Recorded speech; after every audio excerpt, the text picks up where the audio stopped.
Programang ito ay rated SPG. Striktong patnubay at gabay ng magulang ang kailangan. Maaaring may masiselang tema, lengguwahe, karahasan, sexual, horror o droga na hindi angkop sa mga bata. Mga kapamilya, dali-dali ngang umuwi sina Tinding at Noy upang sabihin kay Marites na nakita nila sina Rigor at Lena na naghahalikan. Kung kaya't, agad na tinanong ni Marites kung totoo ba ang mga sinabi ni Tinding. Todo tanggi naman itong si Rigor at sinabi na itigilan ni Tinding ang pagsira sa kanyang pamilya. Sinabi ni Rigor na huwag paniwalaan ni Marites itong si Tinding dahil nilalason lang nito ang kanyang utak.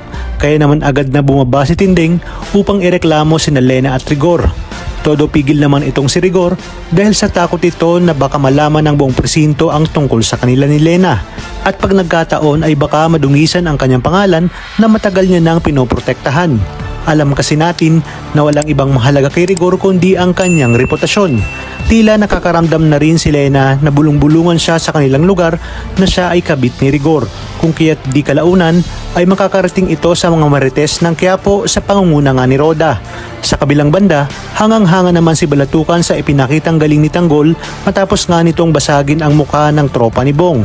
Kung kaya't sinabi ni Espinas na matagal niya nang alam na talagang may galaw itong si Tanggol. Kaya nga umano ayaw niyang ibigay ito kay Olga dahil di hamak na mas mapapakinabangan nila ito at mas malaki ang maiaakyat na pera sa kanilang negosyo. Samantala, nag-iisip naman si Tanggol ng paraan kung paano siya makakalabas upang hanapin ang taong pumaslang kay Mokang. Ngunit bago umano ito, ay kailangan niyang masiguro na ligtas silang lahat kasama na si Mang Celso at Bubbles. Sinabi ni Enteng na mabuti na lamang ay kakampi na nila ngayon si Mang Celso at malakas na ang kanilang puwersa laban sa grupo ni Labong. Wala silang kaalam-alam na tumitira na ng patalikod ang grupo ni Labong para sa kanilang malaking pasabog sa darating na Prison Week.